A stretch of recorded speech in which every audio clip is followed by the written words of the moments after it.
Hay una pintura que cuelga en el Museo del Hermitage en San Petersburgo que ningún historiador del arte puede explicar completamente. Se llama El Gran Incendio y representa a Moscú en 1812 ardiendo. Excepto que cuando miras de cerca, realmente miras, algo está mal. El fuego no arde como un fuego normal.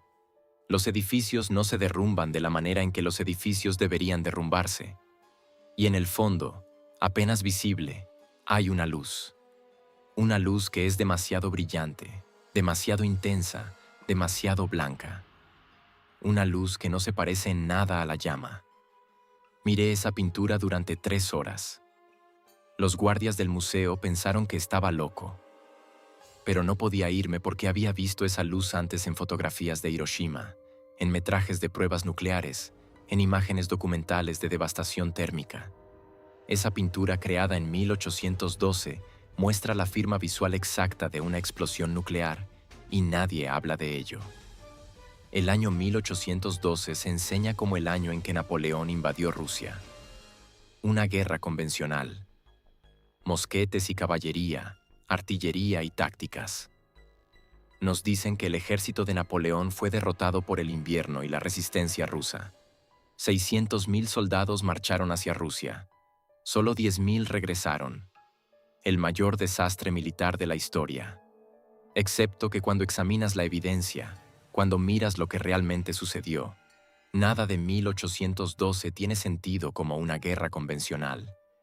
Porque 1812 no fue una guerra, fue una exterminación. La incineración sistemática del imperio tártaro.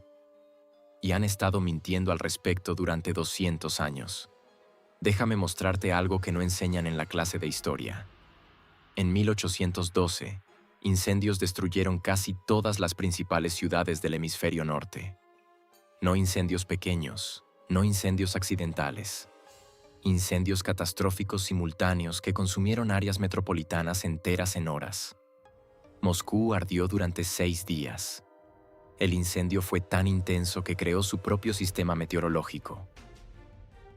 Testigos presenciales describieron una tormenta de fuego que generó vientos lo suficientemente fuertes como para levantar hombres adultos del suelo. Temperaturas tan extremas que los edificios de piedra se derritieron. Se derritieron. La piedra no se derrite en incendios normales. Nueva York ardió en 1812. Todo el Distrito Sur consumido en una sola noche. Causa oficial. Origen desconocido. Filadelfia tuvo un incendio masivo. Baltimore ardió. Washington, D.C. ardió tan completamente que tuvieron que reconstruir la Casa Blanca. Boston tuvo múltiples incendios. Charleston, Nueva Orleans, todo en 1812, todo catastrófico, todo listado oficialmente como accidentes desafortunados o consecuencias de la guerra de 1812. Pero aquí está lo que no te dicen. Rusia y Estados Unidos no estaban en guerra entre sí. La campaña de Napoleón y la guerra de 1812 estadounidense ocurrieron simultáneamente pero en lados opuestos del planeta. No hay conexión lógica. Y sin embargo, las ciudades ardieron en ambos continentes al mismo tiempo con la misma intensidad inexplicable. Empecé a recopilar testimonios presenciales, cartas, diarios, informes de periódicos de 1812, y las descripciones son aterradoras. No por lo que la gente vio, sino por lo que describen sin entenderlo. Una mujer en Moscú escribió: «La luz llegó primero, más brillante que 1000 soles. Nos cubrimos los ojos, pero la luz quemó a través de nuestras manos. Luego vino el viento. Luego vino el fuego. Más brillante que 1000 soles». Esa frase exacta, aparece en múltiples relatos de 1812. Una frase que no se usaría de nuevo hasta que Oppenheimer citara el Bhagavad Gita después de la prueba Trinity en 1945. Ahora me he convertido en la muerte, destructora de mundos. Un hombre en Moscú describió un gran destello en el cielo que convirtió la noche en día. El destello llegó antes que el sonido. El sonido llegó antes que el fuego. Y cuando llegó el fuego, llegó todo a la vez, no se extendió. Apareció como si el aire mismo estuviera ardiendo. Destello antes que el sonido. Radiación térmica viajando a la velocidad de la luz, llegando antes que la onda de choque. Eso es una detonación nuclear, no un incendio convencional. Y lo describió en 1812. Otro relato desde las afueras de Moscú, un soldado escribió: los árboles estaban quemados pero aún de pie, las hojas desaparecidas, las ramas intactas pero negras, y todos los árboles apuntaban lejos del centro de la ciudad como si hubieran sido empujados por un viento enorme. Pero no había viento, solo muerte repentina. Eso es un patrón de explosión. Devastación radial desde un punto central. Árboles despojados y dañados direccionalmente. Firma clásica de detonación nuclear documentada en 1812. Encontré un informe médico de un médico ruso tratando a los sobrevivientes. Describió síntomas que te helan la sangre. Los pacientes exhibían heridas extrañas, quemaduras sin exposición a la llama, piel cayéndose en láminas, cabello cayéndose en mechones, vómito de sangre, muerte en días, incluso sin lesiones visibles. Otros sobrevivieron al incendio pero murieron semanas después por una enfermedad misteriosa. Eso es síndrome de radiación aguda descrito perfectamente en 1812 por un médico que no tenía concepto de radiación. Estaba documentando los síntomas de la lluvia radiactiva nuclear y no lo sabía. La historia oficial dice que Moscú ardió porque las fuerzas de Napoleón prendieron fuegos durante su retirada. Táctica de tierra quemada. Excepto que la cronología no funciona. El gran incendio de Moscú comenzó el 14 de septiembre de 1812. Napoleón entró en la ciudad el 14 de septiembre de 1812. Sus fuerzas no tuvieron tiempo de prender incendios sistemáticos. Llegaron y la ciudad ya estaba ardiendo, ya destruida, ya muerta. Y aquí está lo que rompe completamente la narrativa oficial. El ejército de Napoleón fue devastado antes de que siquiera comenzara el invierno. El infame invierno ruso que supuestamente destruyó sus fuerzas llegó en noviembre. Pero para octubre, la mayor parte de su ejército ya había desaparecido. No derrotado en batalla, no congelado, simplemente desaparecido. 600.000 hombres reducidos a restos dispersos en 6 semanas. Ninguna guerra convencional explica esa tasa de bajas a menos que hayan entrado en algo peor que la guerra. A menos que hayan marchado hacia la zona de incineración de una civilización siendo destruida sistemáticamente. Encontré un informe militar francés enterrado en los archivos describiendo lo que los exploradores de Napoleón encontraron mientras avanzaban hacia Rusia. Ciudades vacías, perfectamente intactas pero abandonadas. Edificios sin daños, comida todavía en las mesas, posesiones dejadas atrás, como si poblaciones enteras simplemente hubieran desaparecido. El informe lo llamó el Gran Silencio. Milla tras milla de civilización sin nadie viviendo en ella. Eso no es guerra. Eso es evacuación. Evacuación masiva antes de algo catastrófico.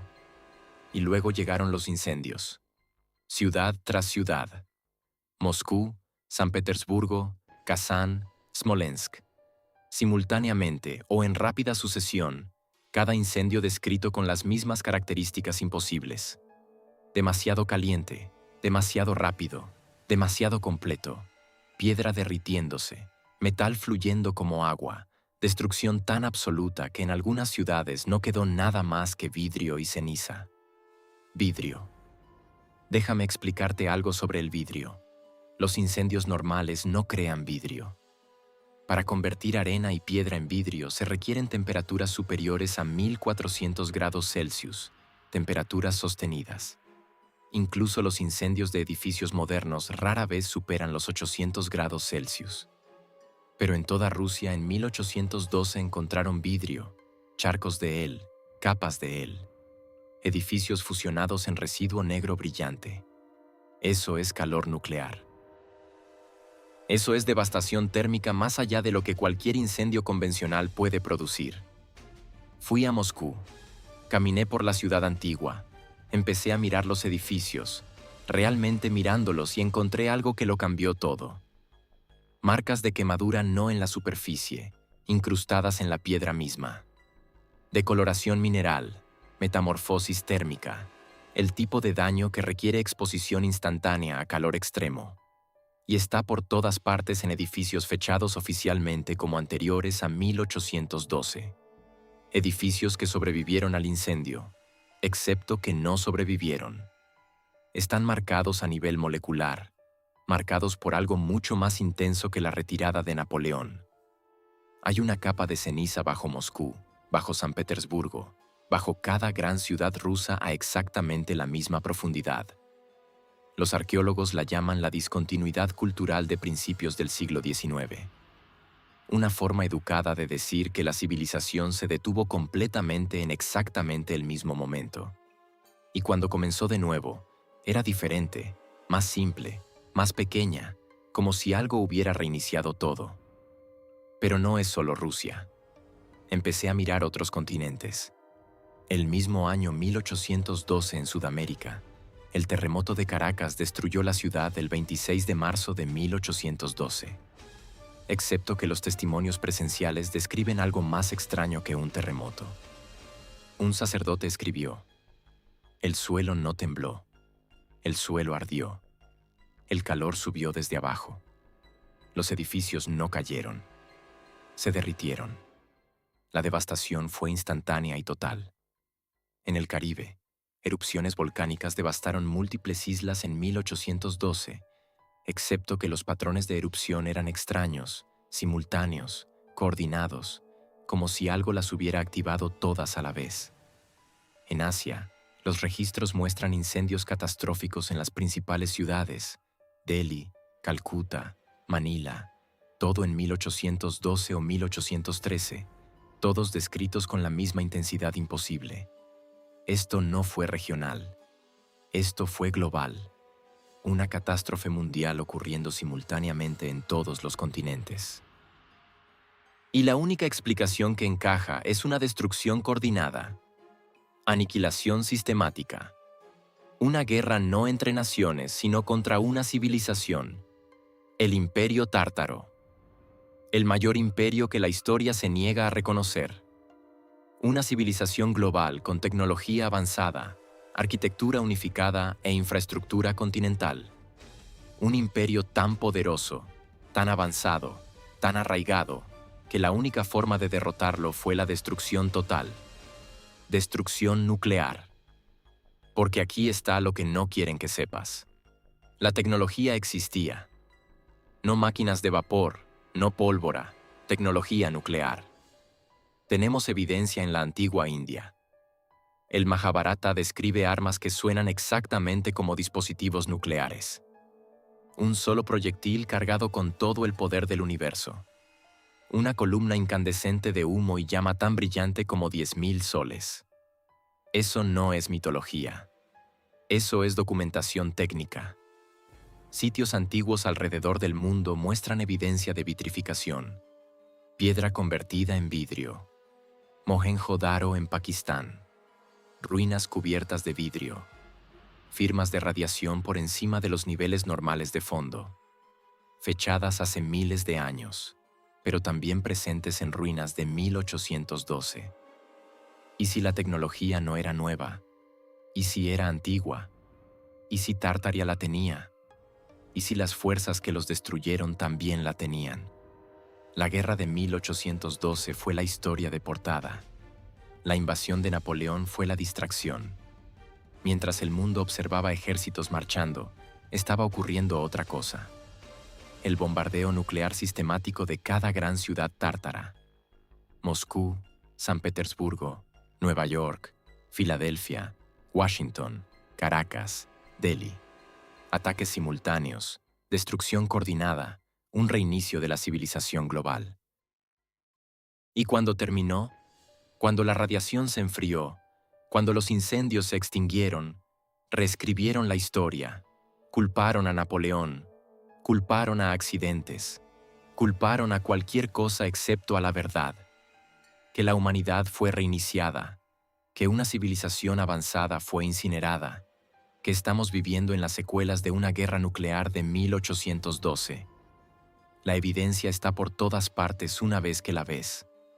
Las marcas de quemadura, las capas de vidrio, las firmas de radiación, las descripciones imposibles de incendios, la catástrofe global simultánea, la discontinuidad cultural, la simplificación repentina de la arquitectura después de 1812, la pérdida de técnicas de construcción, la pérdida de conocimiento, todo consistente con la destrucción sistemática de una civilización.